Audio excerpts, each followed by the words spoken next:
You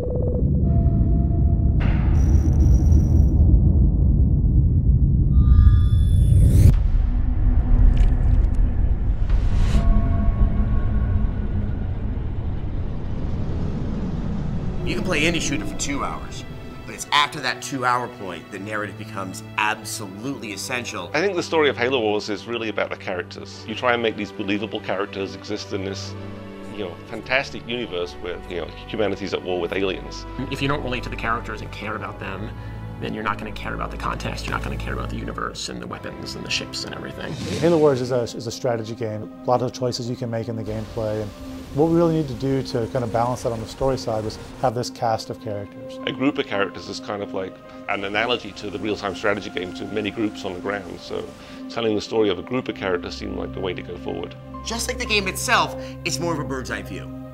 A sense of a larger story of what happened before the events of the original Halo.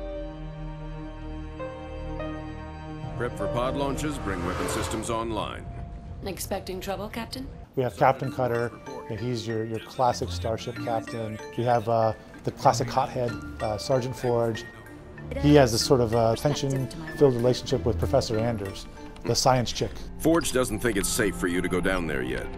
I can take care of myself. Serina always gets that last word in on the Bridge of the Spirit of Fire, and she's kind of funny and sarcastic. When I went out to the Japanese recording sessions, I asked her, so, is Serina still funny in Japanese? And the response was, yes, she's still a bitch. Serina, get out of my lab. If you don't have a history to the world and you don't have motivations for these characters, in the long run, people won't remember it. You need those human characters that you can relate to. But on the other side, you've got to have a bad guy. The Covenant has a religion, and they have a structure, and they have a society. The Covenant is a fractious society. It's made up of a number of species. They don't all get along, but it makes the political makeup of the universe interesting. The war with the humans will require a great deal many more machines than we can currently muster. I will take what we have. If you've played through the Halo games before, you know the Arbiter. That's not our Arbiter. Our Arbiter is a mean guy. He's Darth Vader times 10. Like the rest of your race, weak and undisciplined. In our game, we wanted a good guy, bad guy thing, and the Covenant, for the most part, are kind of evil. But it's a chance to kind of go see how they live too, right? Really tried to play up the Halo fiction. Arbiter, ready to kill. I love the Arbiter. He has probably one of the coolest abilities I think that's ever been in a strategy game. He has his rage ability. Bam! That's pretty satisfying. Where the hell are we, Serina? Actually, I'm still working on that, sir. When the Flood shows up, it's utter chaos. It, in some ways, stops this war and gives both parties something much, much bigger to worry about. The Flood isn't really even an alien. It's something so completely alien to us that even the aliens look normal. They do have their own society, and it's just so different that we can't see it.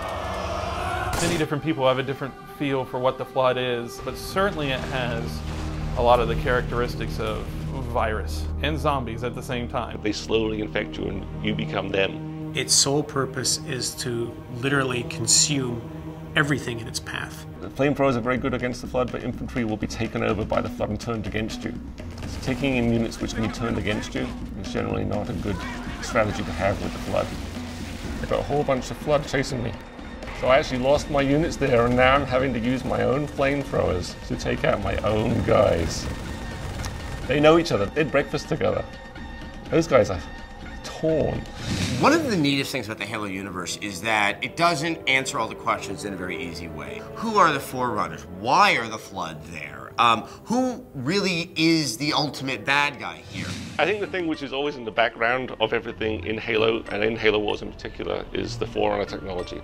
The thing that attracts me to the Halo universe is this kind of sense of awe and mystery with almost mystical overtones.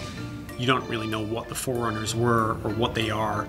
The Forerunners disappeared over 100,000 years ago, but they still have a huge impact on the actual universe today. Now that's not what I expected. It's that sense of time and all those questions of what happened so long ago that really give the scope to all the Halo games.